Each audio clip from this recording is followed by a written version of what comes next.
Assalamualaikum warahmatullahi wabarakatuh. Semakin Said Muhammad Qasim dikenal luas, semakin banyak yang percaya dengan mimpi-mimpinya sebagai kabar gembira, sebagai kabar kenabian.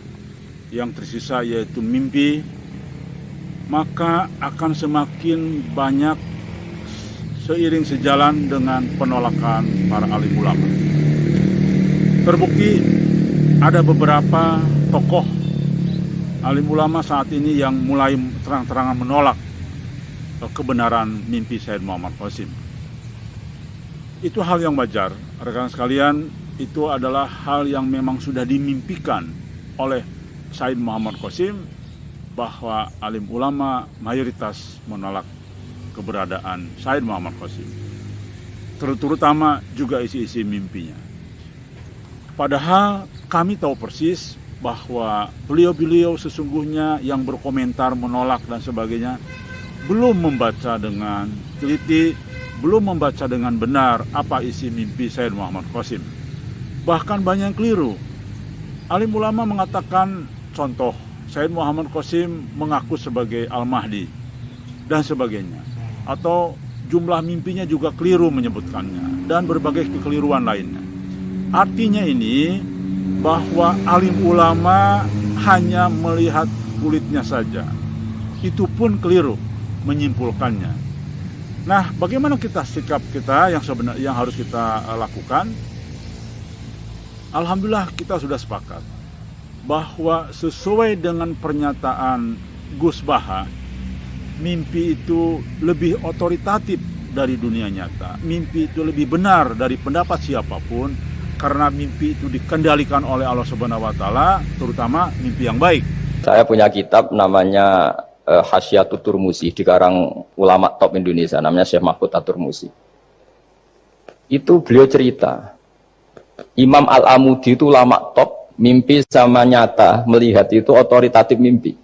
Karena mimpi ru'yal mukmin dijamin oleh Rasulullah sama dengan 46 juz'un minan nubuwah. Jadi persennya itu besar sekali, 46% dari juz'un minan nubuwah, otoritatifnya.